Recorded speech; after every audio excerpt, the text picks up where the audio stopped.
మిత్రులరా,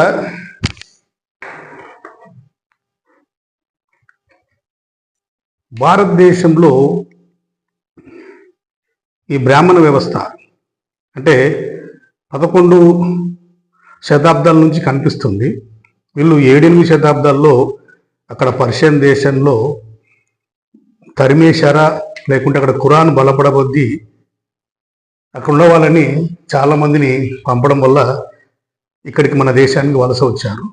వాళ్ళు వచ్చిన వాళ్ళలో నిజాయితీగా పనిచేసిన వాళ్ళు ఉన్నారు, స్వార్థంగా పనిచేసిన వాళ్ళు ఉన్నారు. స్వార్థంతో మన దేశాన్ని ఆక్రమించుకున్న వాళ్ళు చాలామంది ఉన్నారు. అయితే ఇక్కడ వీళ్ళు మన దేశంలో ఉన్న అప్పటికే బౌద్ధానికి స్థానిక విశ్వాసాలకు ఉన్న పోరాటంలో వీళ్ళు జొరబడి స్థానిక విశ్వాసాలను సొంతం చేసుకొని, అంటే వారిని రెచ్చగొట్టి రాజులను ఈ యొక్క బౌద్ధాన్ని అంతం చేయించి వీళ్ళు బాగా వేసుకున్నారు. ఈరోజు మనం చూస్తున్న విష్ణు అవతారాలన్నీ మనకు కాదు, క్రియేట్ అయిన విష్ణు అవతారాలు. సో ఇక్కడ నేను చెప్పేది ఏంటిదంటే, వీళ్ళు బౌద్ధ నిర్మాణాల మీద బౌద్ధాన్ని ఆక్రమించుకొని బౌద్ధ నిర్మాణాల మీద కూర్చొని బౌద్ధ విగ్రహాలను బౌద్ధ సాహిత్యాన్ని కాపీ పేస్ట్ చేసుకొని ఈరోజు వైదిక ధర్మం అంటూ, వైష్ణవ ధర్మం అంటూ, హైందవ ధర్మం అంటూ, సనాతనం అంటూ ప్రజలని పుట్టుక నుంచి మరణం వరకు, అంటే మనిషి పుట్టిన మొదలు చనిపోయి తన బ్రహ్మాండం బద్దలయ్యేంత వరకు, అంటే పిండం పెడితే కానీ ఈ యొక్క వాళ్ళ జీవితం ముగుసదు, మరో జన్మకి ఒక ఆత్మ వెళ్తుంది, లేకపోతే బ్రాహ్మణుడు పిండం పెట్టకపోతే మరో జన్మకు పోదు, ఇక్కడే దయమే తిరుగుతుంది. అంటే మనిషి పుట్టుక నుంచి, అంటే బారసాల పేరు పెట్టే కానుంచి చనిపోయి పిండం పెట్టేంత వరకు మీరు మా పరిధిలోనే ఉండాలి, మేము చెప్పిందే చెయ్యాలి, మా చేయి దాటిపోతే మీరు ఇంతే మీ బతుకులు అనే విధంగా చేస్తూ బౌద్ధం ఎక్కడైతే ఈ పిండ కర్మాలు కావచ్చు, పునర్జన్మలు అసలు ఏమి లేని కాన్సెప్ట్లకి బౌద్ధంలోకి తీసుకొచ్చి బౌద్ధాన్ని కాపీ పేస్ట్ చేసుకొని, అయితే బోధగయలో బుద్ధుడు అక్కడ జ్ఞానోదయం పొందాడని చెప్పేసి గ్రంథాలు చెప్తున్నాయి. కానీ అదొక బౌద్ధ మాన్యుమెంట్.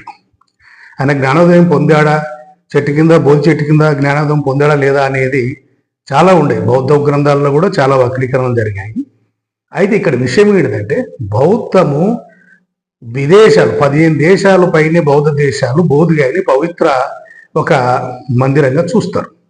ఆ మందిరంలో ఈ బ్రాహ్మణులు అక్కడ చూడండి వాంటెడ్గా పిండ కర్మాలు, అంటే చనిపోయిన వాళ్ళకి పిండ కర్మాలు చేస్తూ ఉంటారు, అంటే పిండ ప్రదానాలు చేస్తూ ఉంటారు. ఎందుకు ఇక్కడ చేస్తున్నారంటే దానికి ఏదోదో కథలు చెప్తారు. సో ఈ యొక్క కాన్సెప్ట్ని వ్యతిరేకించడానికి, ప్రశ్నించడానికి చాలా సంవత్సరాల నుంచి చర్చలు నడుస్తున్నాయి. గవర్నమెంట్కి లేఖలు రాయడము, రకరకాలుగా పోరాటం చేస్తూనే ఉన్నారు. కానీ ఇప్పుడు బలపడింది బౌద్ధం అని చెప్పడానికి చాలా విధాలుగా మనకు కనిపిస్తుంది. నార్త్లో కొన్ని సంఘాలు బోధగయలో ఈ యొక్క బ్రాహ్మణ పెత్తానాన్ని, అంటే బోధగయలో బ్రాహ్మణ యొక్క పెత్తానాన్ని ప్రశ్నించడానికి ఒక ధర్నా కాన్సెప్ట్ అక్కడ చేస్తున్నారు. అయితే నేను ఇప్పటికే చాలా దేశవ్యాప్తంగా మీకు తెలుసు బౌద్ధం కోసం నా అన్వేషణ కార్యక్రమాలు చేస్తూ చాలా ముందుకు వెళ్తున్నా. కొంత అలసిపోయాను కూడా, కొండలు గుట్టలు ఎక్కలేక ఉన్నంతలో కొద్ది పరిధిలో నేను అన్వేషణ చేసుకుంటూ మ్యాక్సిమంగా స్టూడియోకే పరిమితం అయ్యి ఈ యొక్క కాన్సెప్ట్ చేస్తూ ఉన్నప్పటికీ ఇది చాలా విలువైన కాన్సెప్ట్. అంటే బోధగయలో ఈ యొక్క బ్రాహ్మణ వ్యవస్థను ప్రశ్నించడానికి దక్షిణ భారతదేశం నుంచి, దక్షిణాది నుంచి చాలామంది వస్తుండొచ్చు. నేను కూడా వెళ్ళాలని నిర్ణయం తీసుకున్నాను. ఈ కాన్సెప్ట్ వెళ్ళడానికి చాలా ప్రయాసాలు, అంటే నేను వెళ్తూ ఇక్కడ నుంచి మన ఆంధ్ర నుంచి బయలుదేరి రాష్ట్రాల వారిగా దాదాపు 3 రాష్ట్రాలు దాటుకొని బోధగయ చేరాల్సి ఉంటుంది. అంటే ఒకటి ఛత్తీస్గఢ్, జార్ఖండ్ దాటుకొని, అంటే తెలంగాణ, ఛత్తీస్గఢ్, జార్ఖండ్ దాటుకొని ఒక రూటు, తెలంగాణ, మహారాష్ట్ర, మధ్యప్రదేశ్ దాటుకొని బోధగయ బీహార్ వెళ్ళడానికి, రాష్ట్రానికి వెళ్ళడానికి ఒక రూట్. ఏదో రూట్లో వెళ్ళి ఈ యొక్క బౌద్ధ మాన్యుమెంట్లను అక్కడ ఉన్న కొన్ని చరిత్రలు చెప్పుకుంటూ నేను అక్కడ 12వ తారీఖు నాడు బోధిగేల ధర్నాలో పాల్గొని భారతదేశంలో బౌద్ధంని ఉనికిని కాపాడడానికి, బౌద్ధం పోరాటంలోకి దిగుతుంది, ఉద్యమాల్లోకి దిగుతుంది, అన్యాయాన్ని ప్రశ్నించడానికి బౌద్ధం సిద్ధమవుతుందని చెప్పడానికి నేను కూడా ఒక మూమెంట్ ఇవ్వాలనే ఆలోచనతో సిద్ధమయ్యాను మిత్రులారా. అయితే ఇప్పటి వరకు నేను ఫండింగ్కు సంబంధించిన నేను ఎప్పటి వరకు పోస్టులు తగ్గించి దాదాపు 4-5 నెలలు అవుతుంది. ఫండింగ్ సంబంధించిన పోస్టులు నేను పెట్టదలుచుకోలేదు. ఎందుకంటే చాలా వల్గర్గా రకరకాల ఫండింగ్ లేని సంస్థలు అంటూ ఏవీ లేవు. ఫండింగ్ చేసి గురిగింజ గింజ కథలక్కనే ఉంటుంది. వారి ముడ్డి కింద నలుపు ఎవడో అడిగాడు కానీ పైన ఎరుపును చూసి మురిసిపోతుంటారు. కాబట్టి అయినా కూడా నేను ఎందుకు, నాకు అవసరం ఉంటేనే ఫండింగ్, లేకపోతే ఎందుకు అనేది ఏదో ఉన్నంతలో నేను ఫోన్పేలో గూగుల్ పేలో మన మిత్రులను అడుగుతూ వచ్చాను. కానీ ఇప్పుడు పబ్లిక్గా అడుగుతున్నాను. ఇది ఒక కాన్సెప్ట్ వెళ్ళాలంటే ఖర్చుతో కూడుకున్న పని. నేను ట్రైన్లో పోయి తిరిగి రావచ్చు, కానీ నేను వెళ్ళే క్రమంలో డేటా రాష్ట్రాలలో ఇంకా దాచబడ్డ నిర్మాణాలు ఏవైతే ఉన్నాయో అవన్నీ అన్వేషిస్తూ మీకు పరిచయం చేసుకుంటూ వెళ్ళి అక్కడ బోధ్గయలో ధర్నాలో పాల్గొని అక్కడ ఇంకా బీహార్లో ఉన్న మాన్యుమెంట్లు తీసి చూపిస్తూ, అలాగే రిటర్న్లో వస్తే కూడా మళ్ళీ ఇంకొక రూట్లో వస్తూ, దాదాపు 15 రోజులు ఈ కార్యక్రమము. 15 రోజులు సుమారుగా చాలా ఖర్చుతో కూడుకున్న పని ఇది.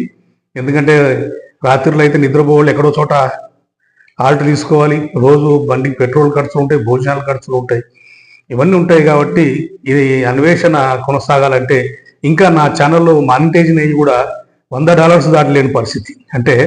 $100 దాటితే కానీ యూట్యూబ్ నుంచి డబ్బులు రాని పరిస్థితి. నా యూట్యూబ్లో వ్యూవర్స్ పెరిగి $4 నా చేతికి వస్తుంటే నేను ఫండింగ్ వరకు రాదలుచుకోలేదు. ఎందుకంటే నాకు వస్తున్నప్పుడు ఇంకా అవసరం లేదు.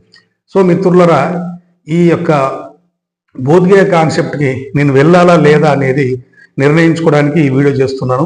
ఎందుకంటే నేను మొండిగా బయలుదేరి అక్కడికి వెళ్ళిన తర్వాత నాకు ఇబ్బందులు అయిపోయి, నాకు ఇబ్బందులు ఉన్నాయి అని వాళ్ళని వీళ్ళని ఫ్రెండ్స్ని అడిగేదానికన్నా ముందే నేను కాన్సెప్ట్ చెప్పి నేనంతా రెడీ చేసి పెట్టుకున్నాను, అంతా రెడీ సర్ది పెట్టుకున్నాను.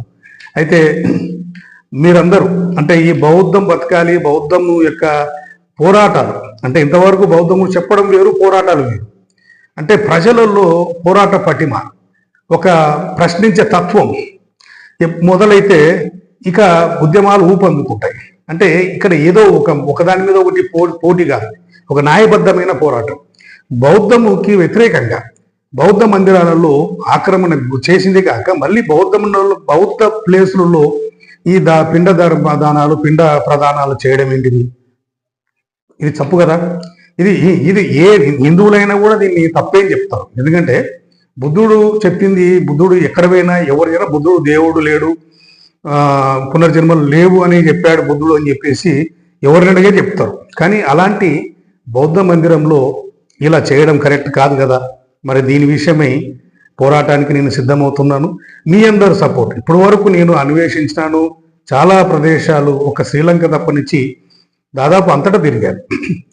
బౌద్ధ మాన్యుమెంట్లు మీ అందరికి పరిచయం చేశాను. ఇంకా దాదాపు చేయాల్సినవి చాలా ఉన్నాయి. అయితే తిరుగుతున్నాను, కానీ ఫండింగ్ కావాలి, ఫండింగ్ చేయండి అని నేను అడిగింది లేదు, చేసింది చాలా. దాదాపు ఒక 5-6 నెలల నుంచి నేను స్తబ్దుగా ఉన్నంతలో నేను వెళ్ళి చేసుకుంటున్నా. కానీ ఈ కార్యక్రమానికి అయితే ఖచ్చితంగా ఇబ్బంది పడతాను. మీ అందరూ ముందుకు వచ్చి సపోర్ట్ చేయాల్సిన అవసరం ఉంది. ఫోన్పే గూగుల్ పే నంబర్ నేను పోస్ట్లో పెడతాను మిత్రులారా. ఈ కార్యక్రమానికి మీరందరూ సపోర్ట్ చేస్తేనే వెళ్తారు. మళ్ళీ ఇది కూడా క్లారిటీ ఇస్తున్నాను. మీరందరూ సరే మనకి తోచిన విధంగా సపోర్ట్ చేస్తేనే వెళ్తాను. ఎందుకంటే నాకు అంత స్థితిగతులు లేవు. లేదంటే స్టూడియోలో కూర్చొని జాతకథల కాన్సెప్ట్ ఆల్రెడీ స్టార్ట్ చేశాను. నేను ఈ జాతకథలు ఆల్రెడీ మొదలు పెట్టాను. దాదాపు 547 జాతకథలు ఇవే చెప్పుకుంటూ ఛానల్లో ఇదేనా ఒక విధంగా బౌద్ధ అన్వేషణ కిందికి వస్తుంది, బౌద్ధ చరిత్రను చెప్పే కిందికి వస్తుంది. సో ఇది నేను చేద్దాం అనుకునే స్తబ్దుగా ఉన్న సందర్భంలో ఇది ఒక పోరాటం పటిమ నాకు పిలుపు వచ్చింది. అయితే నేను ఎలా వెళ్ళాలి అనే దాని మీద నిర్ణయం తీసుకున్నాను. అన్వేషించుకుంటూ వెళ్ళడం వల్ల చాలా విషయాలు మీకు పరిచయం చేసిన వాడిని అవుతానన్న ఉద్దేశంతో, ఒక విధంగా చెప్పాలంటే దాదాపు అన్వేషించుకుంటూ పోతే 2500 కిలోమీటర్లు వస్తుంది, డైరెక్ట్ పోతే 1700-1800 కిలోమీటర్లు వస్తుంది. అయినా కూడా నాకున్న బాడీ, నా అలసట, నాకున్న నొప్పులు కావచ్చు, పెయిన్ అన్నీ అయినా సరే ఇది ఒకసారి పెట్టాలి, ఒకసారి లాస్ట్ ఇది జర్నీ చేద్దాం, అంత లాంగ్ జర్నీలు పెట్టుకోవడం లేదు, చేయాలని ఒక నిర్ణయం తీసుకున్న మిత్రులారా, అది మీ చేతుల్లో ఉంది. దయచేసి అన్నిదా భావించకండి. పేరండి, వెళ్ళండి, సరే మేము చూసుకుంటామని మీరు సపోర్టు భరోసా ఇస్తే నేను వెళ్ళొస్తాను. లేదు, స్టూడియోలో కూర్చొని హాయిగా ఆల్రెడీ నేను పుస్తకాలు రెడీ పెట్టుకున్నా. ఇది ఒక భాగం మాత్రమే, దీంట్లో 150 జాతక కథలు ఉంటాయి. ఇంకా అటువంటివి 4 పుస్తకాలు ఉన్నాయి. 4 పుస్తకాల్లో 547 పుస్తకాలు తెలుగు యూనివర్సిటీ వాళ్ళ దగ్గర నుంచి నేను, అంటే అప్పుడు పిల్లి రాంబాబు అన్న సేకరించి బైండింగ్ చేసి పెట్టుకున్నాడు. వాటిని ఆధారంగా నేను జాతకథలు చెప్తున్నాను మిత్రులారా. సో జాతకథలు చెప్పుకుంటూ స్టూడియోలో కూర్చోవాలన్నా, అన్వేషణ చేసుకుంటూ ముందుకు వెళ్ళాలన్నా అనేది మీ చేతుల్లో ఉంది. ఇక దీన్ని వ్యతిరేకించే వాళ్ళు వ్యతిరేకిస్తారు, కామెంట్లు పెట్టే వాళ్ళు కామెంట్లు పెడుతుంటారు, మళ్ళీ చేశాడు, మళ్ళీ స్టార్ట్ చేశాడు. అంటే ఈ రోజులో అడక్క తినడం, అడక్క మింగడం స్టార్ట్ చేసిందే పిలక బాపనలు. నేను అంటే ఆ స్టార్ట్ చేసిందే వాళ్ళు. ఈరోజు గుళ్ళల్లో విద్యా వైద్యం నేర్పిన మందిరాల దగ్గర కూర్చొని ఆరతి పళ్ళెం పెట్టింది ఎవరు? పల్లెంలో దక్షిణ వేస్తే కానీ సంభావనలు లేనిదే పనులు జరిగిన పరిస్థితి. కాబట్టి ఇక ఏదైనా సరే నేను వాళ్ళకి కించపరుస్తలేను. అంటే మాట్లాడేవాడు ఎవడన్నా దీని గురించి విమర్శించేవాడు పరిశీలన చేసుకోమని చెప్తున్నా. బెగ్గింగ్ అనేది ఎక్కడి నుంచి వస్తుంది, ఎవరు నేర్పించారు ఈ దేశంలో? కాబట్టి ఈరోజు ఏ రాజకీయ పార్టీలు కావచ్చు, ఏవైనా సరే ఫండింగ్ లేకుండా ఏం నడుస్తలేవు. కానీ ఎవరు నమ్మకం బట్టి, నమ్మకం ఉన్నవాడు ఇష్టం ఉన్న వాళ్ళే ఫండింగ్ చేస్తారు. ఇష్టం లేని వాడు ఎందుకు చేస్తాడు? వచ్చి కూడా ఏడుపులు ఏడుస్తుంటారు. కాబట్టి వాళ్ళ మాటలు ఏం పట్టించుకోవాల్సిన అవసరం లేదు. I don't care. నేనైతే ఇది బలంగా నిర్ణయించుకున్నాను. వెళ్ళాలా వద్దా అనేది మీ చేతుల్లో ఉంది మిత్రులారా. దయచేసి దాన్ని ఏదో నిర్ణయం చెప్పండి. నేను యాక్చువల్ అంటే 7వ తారీఖు నాడే బయలుదేరదాం అనుకున్నాను. ఒకవేళ ఈరోజు 6వ తారీఖు, ఈరోజు నైట్ వరకు నేను ప్రపోజ్ చేస్తున్నాను. నైట్ కానీ రేపు కానీ నాకు కొంచెం మూమెంట్ వస్తే నేను 7 బయలుదేరుతాను, లేదా 7 చూసుకొని 8 వరకు చూస్తాను. 8 వరకు బయలుదేరడానికి ఆస్కారం ఉంది.